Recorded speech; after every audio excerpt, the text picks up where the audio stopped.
Jireenyi akkana baaskileetii oofuuti.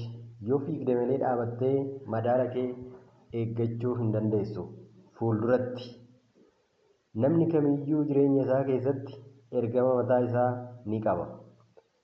Uumaan tokko keenyatti dirqama adda addaa kenneera. Dirqama siif kenname namni biraan hojjechuu hin danda'u. Kanaaf wanti nurraa eegamu kaayyoo uumamneef adda baafnee beekuu fi of taanee jiraachuudha. Akkaataa ati ofii kee itti ilaaltu akkaataa ati itti tarkaanfattu murteessa. Kanaaf dandeettii kootti nan amanaa jedhi of gaafadhu.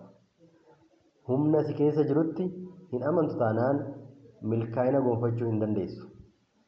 Bakkuma jirtutti waanuma of harkaa qabdu fayyadamiitii waan hojjechuu dandeessu hojjedhu. Kaayyoo kee irratti xiyyeeffattee waan hojjechuu dandeessu hojjennaan kan biraa maaltu sirraa eegama? Yoom akka hojjettu, maal akka hojjettu, akkamitti akka hojjettu qajeelfama nama biraa hin eeggatin. Waan dandeessu hojjechuudhaaf har'a siif guyyaa addaati. Kanaaf ganamaan ka'i deemsa kee eegali. Amma yoo imala kee eegalte karaa dhiyeeffattee bulta waan ta'eef.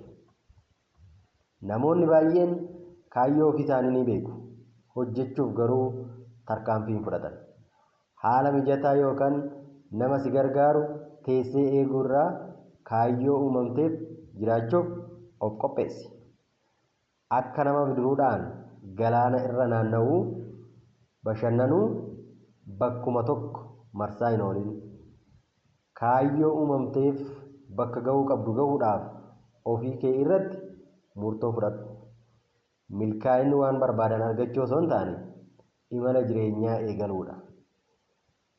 Milkaa'inni walitti fufinsaan daandii milkaa'inaa irra imaluudhaan malee bakka yaadaan gahuu qofa miti. Kaayyoon jireenya dhala namaa tokkoo namoota biroof tajaajila kennuu, waan gaarii yaaduu fi gargaaruudha. Horaa bulaa deemanaa.